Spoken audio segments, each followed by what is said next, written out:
Bien-aimés dans le Seigneur, Shalom. Nous sommes le jeudi 7 octobre 2021 et nous sommes dans la joie de nous retrouver pour une nouvelle méditation biblique. Nous vous saluons au nom de notre Seigneur et Sauveur Jésus-Christ.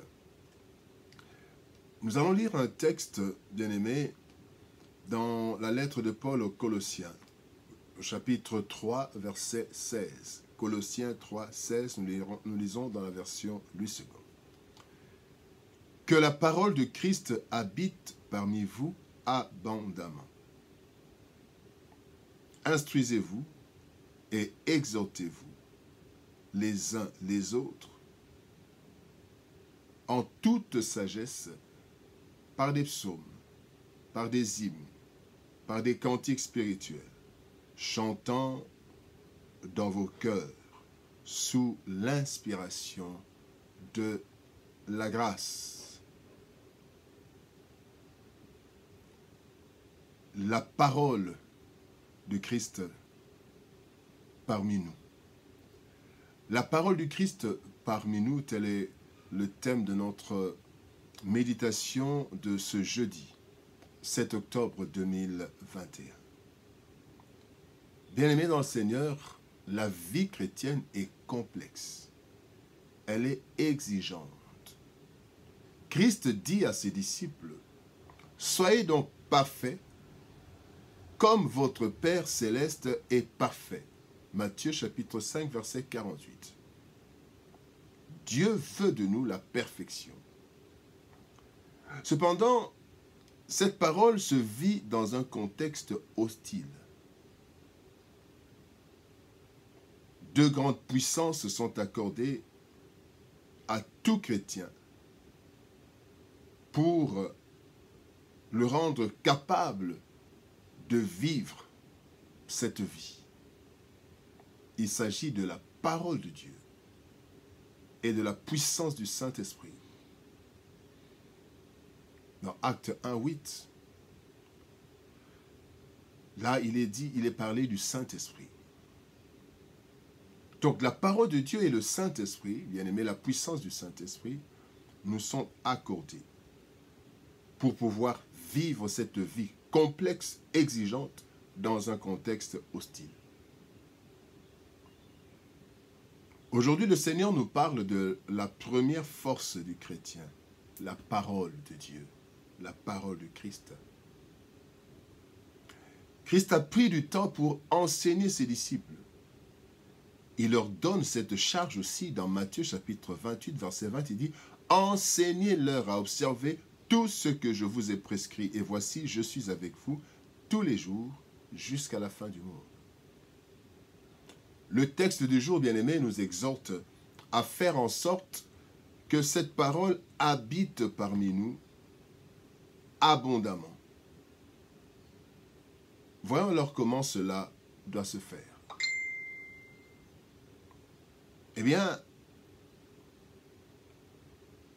par la présence abondante de la parole, la saturation de la parole, la présence abondante de la parole de Dieu. La parole de Dieu, bien-aimé, est esprit et vie, comme le dit le Seigneur dans Jean chapitre 6, verset 63. Il dit, c'est l'esprit qui vivifie, la chair ne sert de rien. Les paroles que je vous ai dites sont esprit et vie. Elle doit apporter, bien-aimé, une transformation, cette parole. Une transformation dans la vie de ceux qui deviennent chrétiens. Et ainsi, qui entrent dans une nouvelle famille. L'abondance de la parole de Dieu, bien-aimé, parmi les chrétiens, fera que ceux-ci soient changés en de nouvelles créatures. Dans une autre version, il est dit que la parole de Dieu habite parmi vous dans toute sa richesse. Cela veut dire que cette parole doit être exploitée à fond et dans tous les aspects. C'est ainsi qu'il est écrit dans 2 Timothée chapitre 3, versets 16 et 17. « Toute écriture est inspirée de Dieu et utile pour enseigner, pour convaincre, pour corriger, pour instruire, dans la justice, afin que l'homme de Dieu soit accompli et propre à toute bonne œuvre. » Mais comment alors faire pour que cette parole réside au milieu des chrétiens dans toute sa richesse? Le texte nous donne 3 stratégies ou voies. Première stratégie, c'est l'enseignement. L'enseignement qui est une explication et un développement clair de la parole de Dieu. Et cet enseignement est indispensable pour une bonne croissance. C'est ce que Christ a préconisé pour la formation des disciples. Apprenez-leur, enseignez-leur à observer. Enseignez-leur. Et d'ailleurs, cette instruction a été suivie par les disciples. Quand vous lisez dans les Écritures, dans Actes des Apôtres, chapitre 2, verset 42, la Bible dit, les nouveaux chrétiens, en fait, ils persévéraient premièrement dans l'enseignement des apôtres. C'était le premier pilier. L'enseignement des apôtres dans la communion fraternelle, dans la fraction du pain et dans les prières. Donc la première activité, c'était l'enseignement des apôtres. L'enseignement, bien-aimé, constitue une véritable formation par la transformation claire. La transmission plutôt. La transmission pour la transformation. La transmission claire de la parole de Dieu pour la transformation du chrétien. En vue de permettre aux chrétiens de mettre en pratique cette parole. Observer, il dit, enseignez-leur à observer tout ce que je vous ai prescrit. Bien-aimés dans le Seigneur, l'enseignement fera que la parole habite au milieu de nous. Deuxième stratégie ou deuxième voie, c'est l'exhortation. Différentes circonstances de la vie, bien-aimés, appellent à des exhortations variées visant à fortifier la foi des chrétiens et à les encourager dans la vie chrétienne. Ainsi, des exhortations seront faites en faveur des personnes affligées, découragées, troublées, mais aussi en faveur de celles qui sont dans la joie, pour différentes causes, un anniversaire, une naissance, une promotion. En toute occasion favorable, bien-aimés, qui se présente, il y a une exhortation qui doit être. C'est de cette façon que la parole habitera abondamment.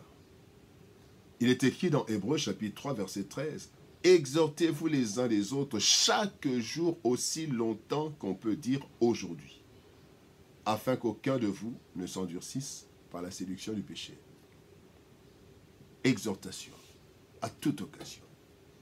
Troisième voie, ce sont les cantiques. Vous savez bien aimé, la mémoire humaine a tendance à retenir plus facilement les paroles d'un cantique.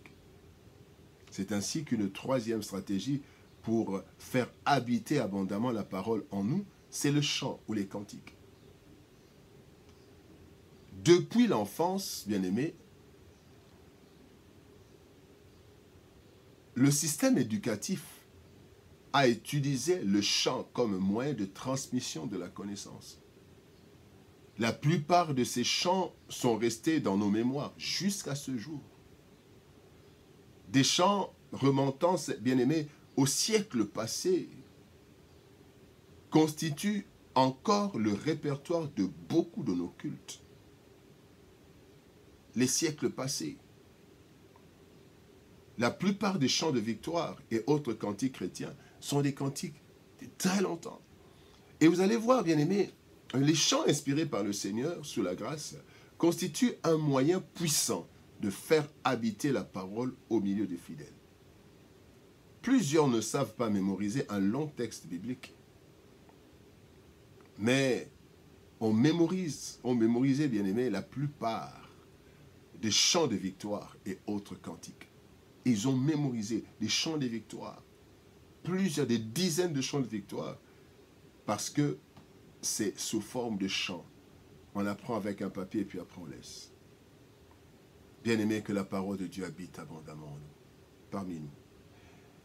Vivant dans un contexte hostile et mouvementé, nous avons besoin de voir la parole habiter parmi nous dans toute sa richesse et de façon abondante. Et pour cela, bien aimé, il est impérieux de veiller sur ces trois méthodes dont nous avons parlé. Les trois méthodes de transmission de la parole de Dieu, l'enseignement, les exhortations et les cantiques. Afin que le Seigneur, à travers ces différents moyens, puisse faire habiter sa parole au milieu de nous. Que Dieu nous bénisse. Shalom.